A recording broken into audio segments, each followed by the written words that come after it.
it hurts. Sadly, England didn't win the Euro 2020 final. I'm absolutely gutted.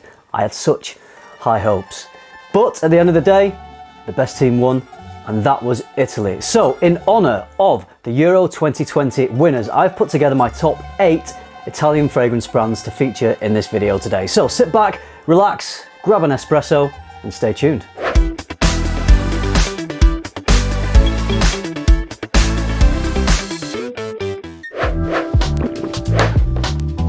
I love an espresso. In fact, there's a lot I love about Italy and the Italians. I love them as people. I love the culture. I love the coffee. I love the food. I probably eat more Italian cuisine than I do English cuisine. I've traveled around Rome, Naples, Venice, Florence. I've been to Milan. Hopefully I'll go to Milan again next year for Essence. I've been to Pompeii. I've stared into the crater of Vesuvius. I love the Italians. I love Italian food. I love Italian culture. Of course, it's also famous for its fashion brands. Some of the best and biggest fashion brands in the world come from Italy, and all of those brands have fragrances as well. So I'm going to be talking about a few of those today. Not all. There will be some fashion brands that have popular fragrances that are absent from here, just because I don't own any fragrances from them yet. Hopefully I will do in the future. For example, Valentino. No Valentino here. I've tried some of them in store. I really like them, but I just haven't bought any yet. So there are some that maybe you love that I don't yet own in my collection. So apologies if I'm not representing some of your favorite brands. Okay, the first one I'm going to start with is Gucci. This is the only Gucci fragrance I own. Yeah, this is the only Gucci fragrance I own, and I don't wear it very much, but when I do, at the right time, I really love this. This is Gucci Guilty Absolute. You can see I've not worn this fragrance very much. I've worn it a few times, and when I do wear it, I don't need many sprays of this because it's a strong fragrance. This is a very dry, woody, spicy, leathery scent, so it's quite bold. It's a real statement maker. I don't think everyone would be comfortable wearing this. To give you an idea of what this smells like, if you don't already know, it's often compared to smelling like TCP or Band-Aid, so it's got that very medicinal quality to it, but in a wearable way, in a way that's quite jolting and eye-opening, but you keep coming back for more. It's one of those really interesting fragrances. So I think this is a fantastic release for a designer fragrance. You won't find many designer fragrances that are as bold and as creative as this.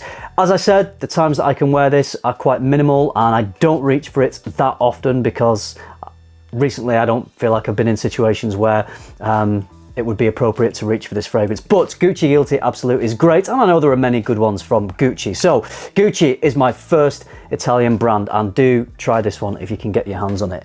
Okay, of course we have to talk about Versace, but I've got to say, I'm sorry again, I don't own many Versace fragrances. I don't have Eros, either of them. I don't have Pour Homme. I don't have the Dreamer.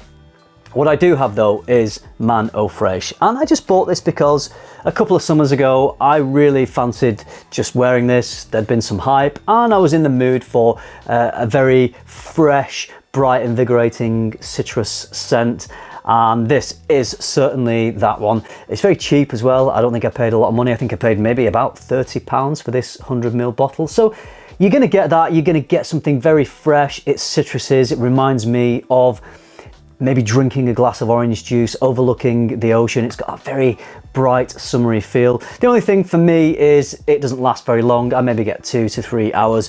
So I sort of treat this fragrance as more like a deodorant that I'll spray on when I'm going out during the daytime when it's nice and warm, if I'm on holiday or even just at home and it's a nice warm day and I just want to smell pretty nice, pretty fresh for a couple of hours. Then I'll put this one on, and of course if you really like it, you can take it with you and reapply it as the day goes on. But this one is a brilliant fragrance. I know a lot of people talk very positively about this one. Great for the summer, and I really do look forward to adding more Versace to my collection because they're pretty affordable. The next brand is Dolce & Gabbana, and we're staying fresh for this because this is Light Blue Eau Intense. I think this is my favorite from the Light Blue line. It's certainly the Dolce & Gabbana fragrance I wear the most because I think it's probably the most versatile.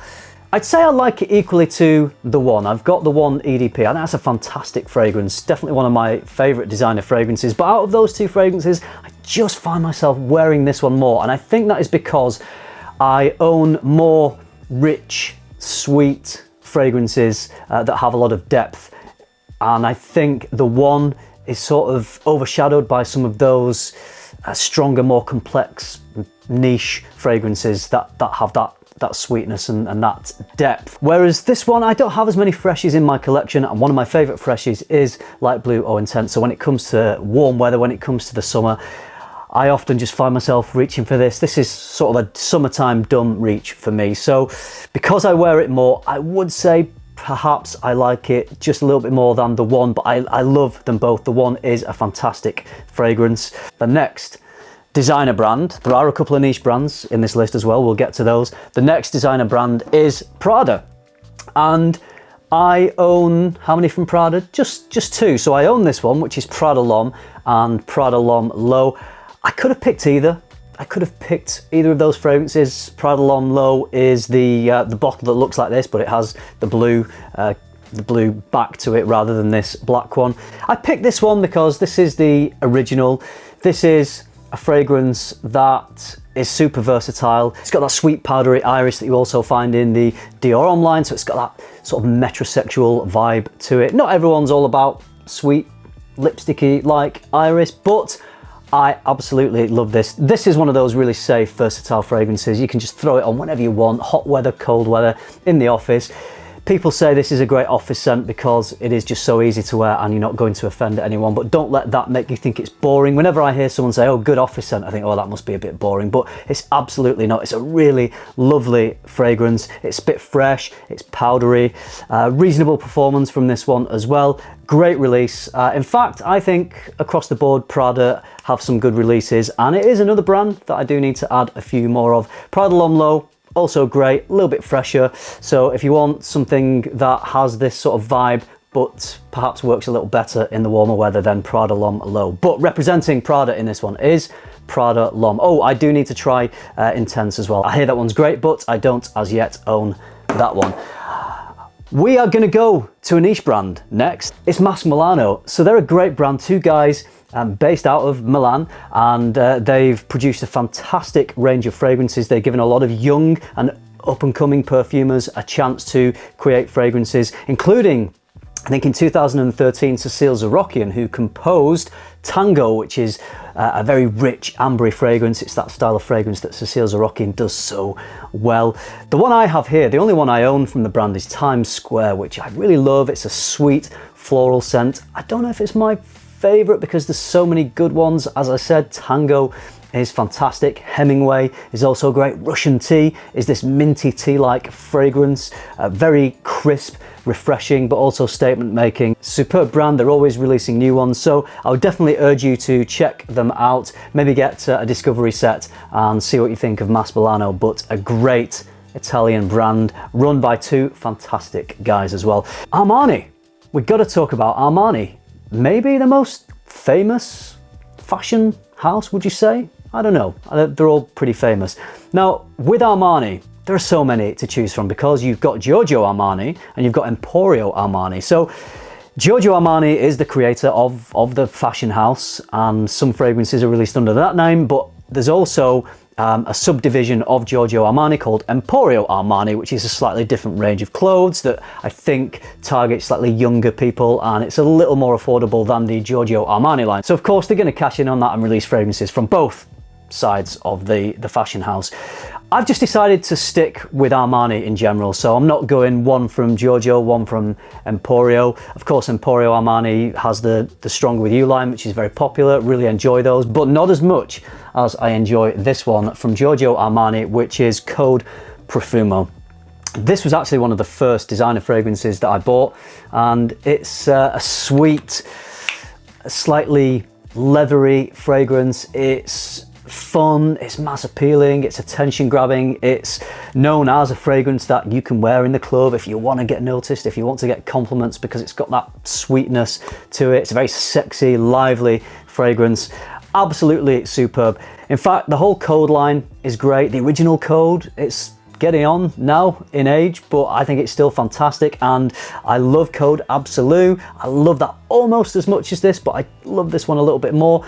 The recent release, Code EDP, I think is also a fantastic release. Very versatile fragrance. I don't think you'll go wrong with any of the Armani Code fragrances, so definitely give them a try if you haven't already. Not too expensive, and Code Profumo, of those, is still my favourite. I find it quite an addictive smell. Some people say root beer, so if you're familiar with root beer, then maybe you might have an idea of what this smells like. But here in the UK, I don't think we have root beer. I think it's more of an American thing. I've never drunk root beer. I don't know if it smells like dandelion and burdock. Is that a similar thing? Anyone know if dandelion and burdock is similar to root beer?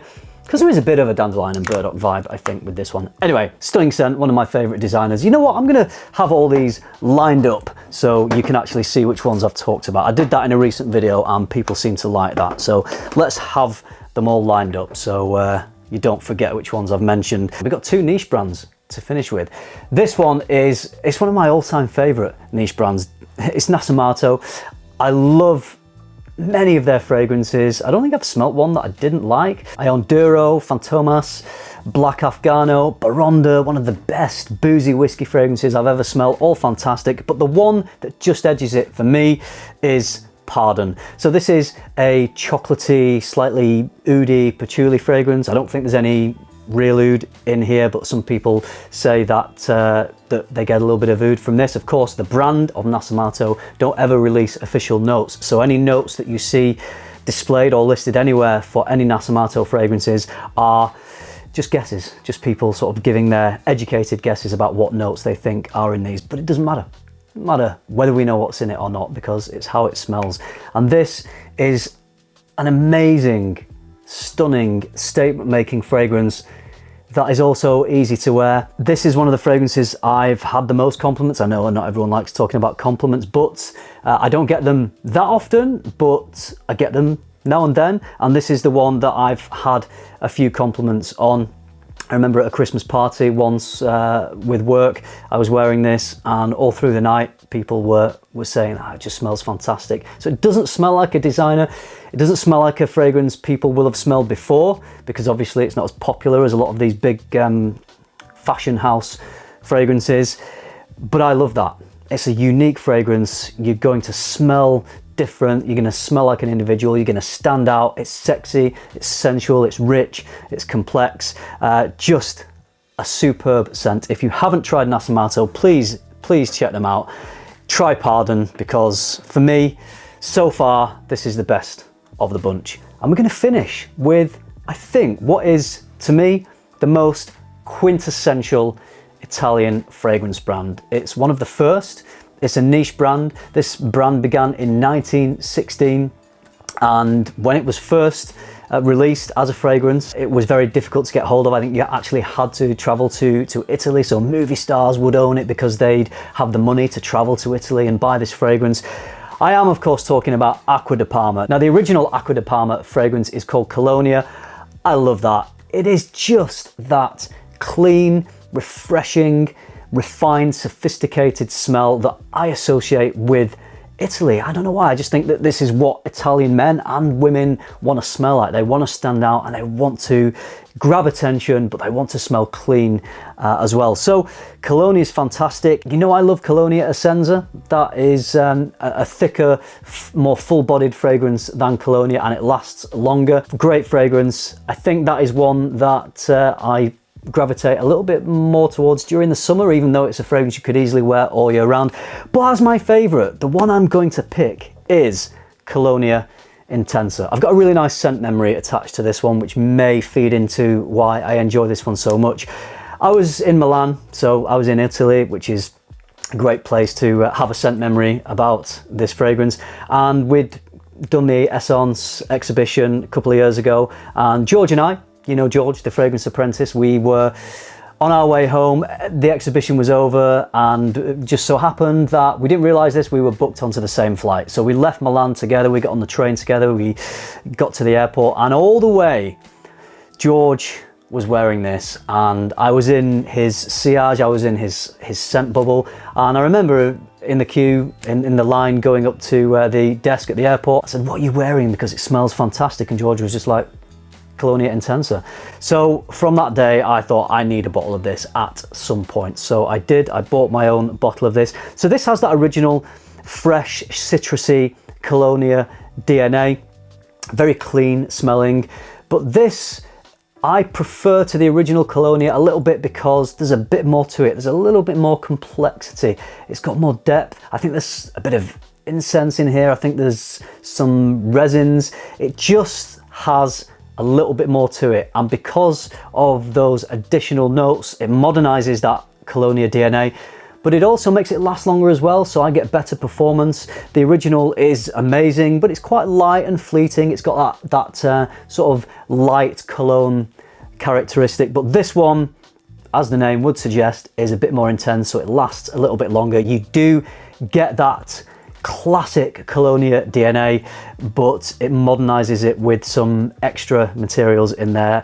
And I just think it's a brilliant fragrance. I can wear it whenever I want, all year round. It works as well in the winter as it does in the summer. And I know 100% guarantee that when I wear this fragrance, I'm going to feel confident because I know I'm loving the smell. I know I'm smelling great.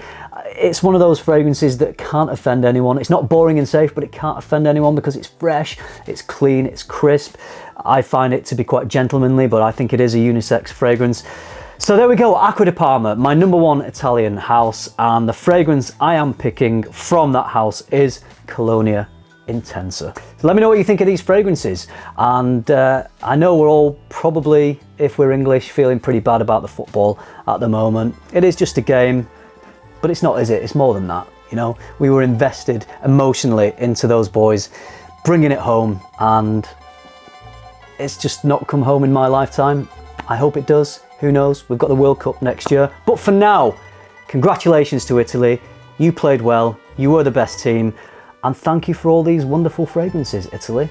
With that being said, that's it from me. I hope you enjoyed this video. I hope you found it useful. Thank you very much for watching. Remember, keep tuning into FM, keep smelling good, and I'll see you in the next one. Ciao.